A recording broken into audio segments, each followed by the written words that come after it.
people, and welcome to the Counterfactual Stories YouTube channel. Today we will talk about another chess legend, a Jewish-Austrian chess player of the Romantic school and chess writer Rudolf Spielmann. Before we start, don't forget to press subscribe button as always.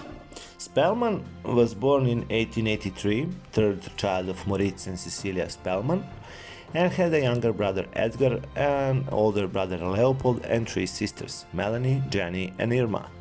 Moritz Spielmann was a newspaper editor in Vienna and enjoyed playing chess in his spare time. He introduced Leopold and Rudolf to the game, and the latter quickly began to develop an aptitude for it. Spielmann was devoted to his niece and nephews, although he never married or had children of his own. American Grandmaster Reuben Fine said in his 1945 book Chess Marches on, in appearance and personal habits, Spielmann was the mildest-mannered individual alive.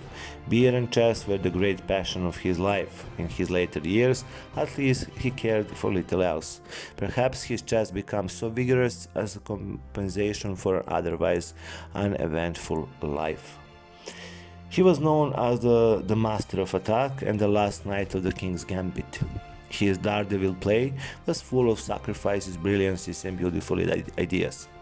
This was exemplified, for example, in the 1923 Carlsbad tournament, where he did not have a single draw, with 5 wins and 12 losses. Spielmann was inordinately fond of the King's Gambit, and continued using this opening after most elite players had abandoned it. He was also the last master to make any serious use of the center game. By the late 20s, his opening repertoire increasingly focused on the d4 openings as contemporary chess fashion dictated. Despite the strong opposition at that time, with players like Alekhine, Capablanca, Lascar, Tarash, Rubinstein, Nimzowitsch, and Tartakover, Spielmann managed to score well in numerous tournaments. He won 33 of the roughly 120 in which he played, including Abbazia in 1912, an event devoted to the King's Gambit, in Stockholm 1919, Bad Pistian 1922, and Semmering 1926. He is also remembered as author of the classic book The Art of Sacrifice in Chess. Like many of his contemporaries, including Lascar, Tarash, Rubinstein, and Alekhine, Spielmann suffered greatly thanks to the turmoil that affected Europe starting in 1914. His post-World War I tournament performances were more inconsistent than in the pre-war period, although he continued to win brilliant victories. He also lost many games in disastrous fashion.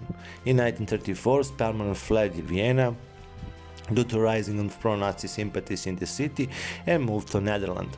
In 1938, he went to Prague to be with his brother Leopold, but the German army occupied Czechoslovakia only a few months later. Leopold Spielmann was arrested and died in a concentration camp a few years later. One of their sisters also perished in a camp.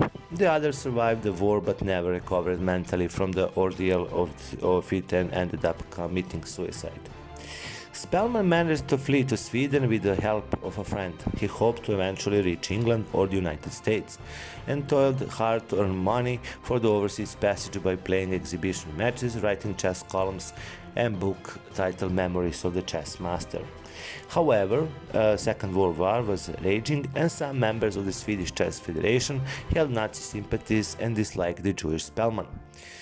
Memories of the Chess Master was repeatedly delayed and never reached the press. Spielmann became steadily more withdrawn and depressed, and one day in August 1945 he locked himself in his Stockholm apartment and did not emerge for a week. On August 20, neighbors summoned police to check on him. They entered the apartment and found Spielmann dead. The official cause of death was ischemic heart disease, but it has been claimed that he intentionally starved himself. He was buried in Stockholm, his tombstone reading, "A fugitive without rest, struck hard by fate." I hope you like this episode. Don't forget to press subscribe button and see you very soon. Bye.